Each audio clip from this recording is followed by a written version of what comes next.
Okay, great. So one of the problems I have is my age, and I couldn't do the technology. Okay, so I'm 73 years old, and I'm a relatively new entrepreneur. I call myself a grandmapreneur. And I think what people want to know is, how did I get into this? Actually, I was a college writing teacher for 40 years. And then I decided to pivot. And I just learned a new quote this morning called Pivot with Purpose by Alexa Carlin. So I was actually retire from teaching, but I was not ready to retire from dreaming. So my first act was teaching. And then I retired at age 68 and I became an inventor.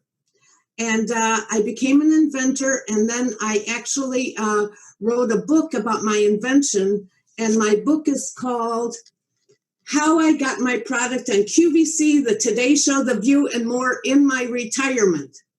So I learned so much. I knew nothing about inventing, but I became an inventor, and that was my second act, and now I'm doing my third act. I don't know how much time you want me to talk because I missed the last one. That's okay. You can finish with your third act. We want to know. Okay. We're like dying to know.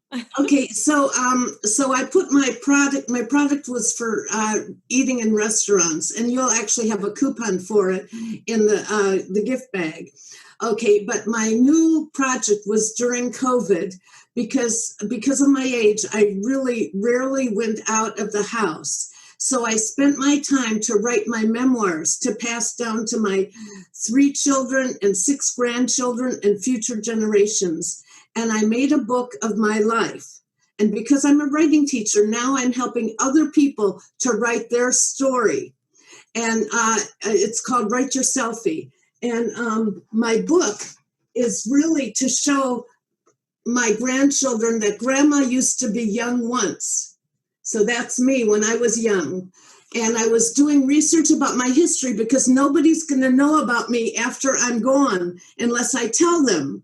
So one of the things that I found out through my research is that my mother died about 15 years ago, but I learned after she died from one of my cousins that my grandparents immigrated to the United States in 1912, and they missed the trip that they were supposed to take because my grandma had morning sickness, and the trip they missed was on the Titanic. And nobody would know that unless I share that with them. So I have so many stories to tell, and I'm helping other people find out their Titanic moment and write their story, because after we're gone, those memories will no longer be. So I wrote all my memories. So I think that I want to tell people that even when you get older, we still have so much inspiration to share, and passion has no expiration date. That is so true.